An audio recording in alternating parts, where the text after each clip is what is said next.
तो आइए बच्चों हम लोग बात करते हैं कि लॉगरिथमिक इनइक्वालिटी को हम लोग किस तरह से सॉल्व कर सकते हैं। कि मान लीजिए कि आपके पास कुछ ऐसा कंडीशन दिया हुआ है लॉग बेस में ए और यहाँ पे एफ एक्स है, और दूसरा कुछ इस तरह से दिया हुआ लॉग बेस में ए और यहाँ पे जी एक्स, और मान लो कि बीच में ऐसा कुछ दिया हुआ है एफ ये ग्रेटर देन और इज इक्वल टू या फिर लेस देन और इज इक्वल टू। तो इस टाइप की इनइक्वालिटी बेसिकली आपको दिए रहेंगे और आपको बोला जाएगा कि ये सॉल्व करो एक्स किस इंटरवल में लाइज करता है। अभी मैं प्रॉब्लम को करवाऊंगा तो इसका मीनिंग और भी अच्छी तरह से क्लियर हो जाएगा। तो देखो मैं आपको क्या समझाना चाह रहा हूँ ना कि मान लो ऐसा इनइक्वालिटी दिया हुआ है, फॉर एग्जांपल मान लो कि आपके पास इस टाइप की प्रॉब्लम से दिए हुए रहेंगे, तो इसको आप कुछ ऐसा समझ सकते हो, ये लेस देन वन है मतलब ये चीज कुछ ऐसा हो रहा होगा। तो इस तरह की प्रॉब्लम को आप कैसे सॉल्व कर सकते हैं ये चीज बेसिकली मैं अभी सिखाने वाला हूँ। तो देखो जब भी लॉग में ऐसा कुछ चीजें दिया हुआ रहेगा तो ये चीज डिफाइंड तभी होगा जब ये पॉजिटिव हो, एफ एक्स पॉजिटिव हो और हमारा साथ ही साथ क्या पॉजिटिव हो, जी भी पॉजिटिव हो, सॉरी जी एक्स भी पॉजिटिव हो, और हमारा क्या होना चाहिए, ए का वैल्यू कभी भी वन नहीं होना चाहिए, तभी ये चीज पॉजिटिव होगा, सॉरी तभी ये चीज डिफाइंड होगा। तो ये जो होगा ना ये कंडीशन तो ऑलवेज ट्रू होगा। इन जनरल बच्चे इस कंडीशन को भूल जाते हैं, बट आपको भूलना नहीं है। यहाँ पे जो भी चीज रहेगा ना ये चीज ऑलवेज डिफाइंड होनी चाहिए, इसको हम डोमेन वाला कंडीशंस बोलते हैं। मतलब एफ एक्स डिफाइंड होना चाहिए और जी एक्स डिफाइंड होना चाहिए। अच्छा, अब अगर हम बात करें इसकी ना तो ये दो केस में कुछ इस तरह से प्रॉब्लम आपसे पूछा जाएगा कि मान लो कि आपका जो बेस ए है ना वो कभी कभी वन से बड़ा होगा। तो जब भी बेस आपका वन से बड़ा हो ना तो उस केस में आप क्या समझोगे ना कि हमारा जो ये एफ एक्स है ना ये हो जाएगा आपका सेम टू सेम रहेगा, यहाँ पे जो भी साइन रहेगा ना वो सेम टू सेम आपको लिख देना है। सपोज यहाँ पे मैं ग्रेटर देन और इज इक्वल टू वाला कंसीडर करूँ तो मैं ये ऐसा लिख दूंगा, ये आपका सेकंड कंडीशन हो गया और ये आपका थर्ड कंडीशन हो गया, और इसका जो फाइनल आंसर आएगा ना वो first intersection second intersection third आएगा। और एक दूसरा केस इसका कुछ ऐसा हो जाएगा कि मान लो कभी कभी आपका जो बेस होगा ना वो वन से छोटा होगा और जीरो से बड़ा होगा, मतलब जीरो टू वन के बीच लाइज करेगा। इस केस में आप क्या करोगे ना, इस केस में जब भी आप एफ एक्स और जी एक्स के बारे में कमेंट करोगे ना तो यहाँ पे देखना जो भी साइन होगा ना बस उसका उल्टा साइन यहाँ पे लगा देना। जैसा कि मैं फर्स्ट केस में ग्रेटर देन और इज इक्वल टू के लिए कंसीडर किया तो यहाँ पे मुझे लेस देन और इज इक्वल टू वाला साइन कंसीडर करना होगा।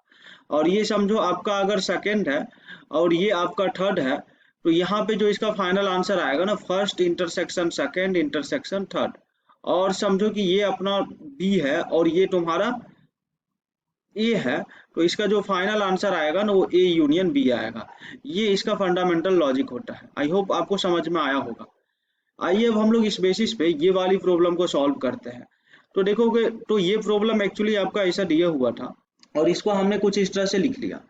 तो इसको हम लोग कैसे सॉल्व कर सकते हैं, तो इसको बस केस में ब्रेक कर लेंगे। केस फर्स्ट हमारा क्या हो जाएगा कि जब मान लो x प्लस थ्री अपना क्या हो वन से बड़ा हो, लेकिन इससे भी पहले जो कॉमन केसेज होगा ना दोनों ही कंडीशंस के लिए आपका ये चीज क्या होना चाहिए, x square minus x greater than zero, that means x into x minus one positive होना चाहिए।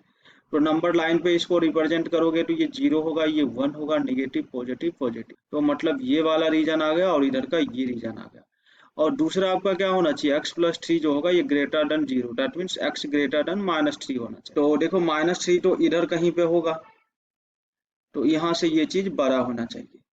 तो ये आपका जो आ गया ये मतलब फर्स्ट कंडीशन हो गया।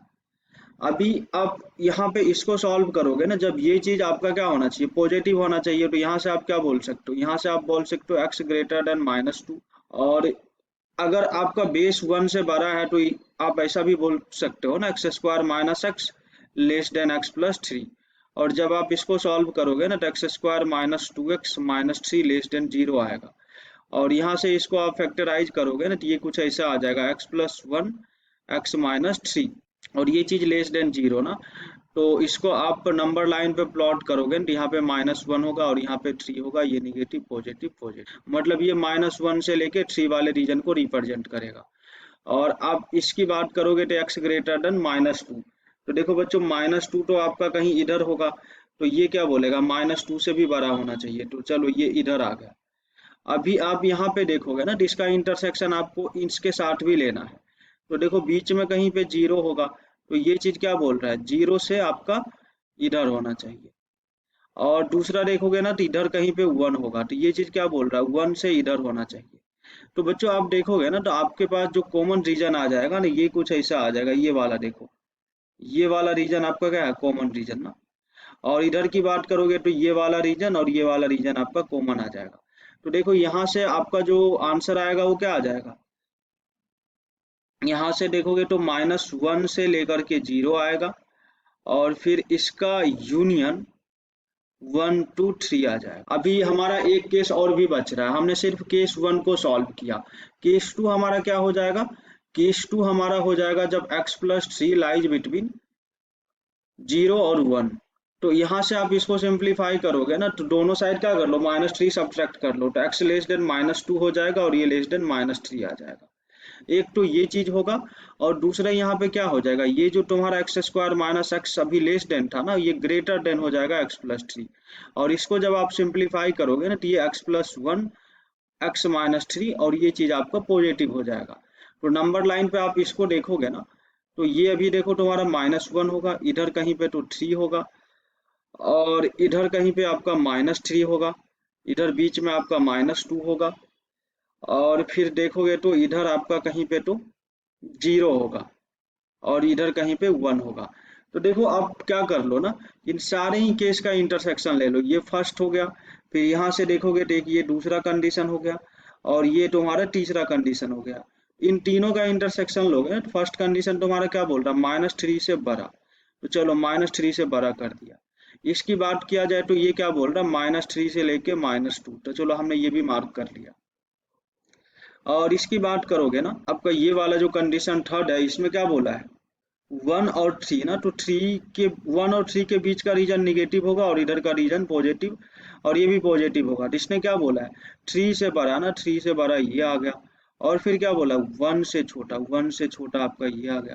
तो देख रहे हो इन तीनों में कॉमन जो आया ये वाला रीजन आ गया ना, तो मतलब यहाँ से जो आपका आंसर आएगा ना, ये क्या आएगा, -3 से लेके -2। समझ पा रहे हो ना।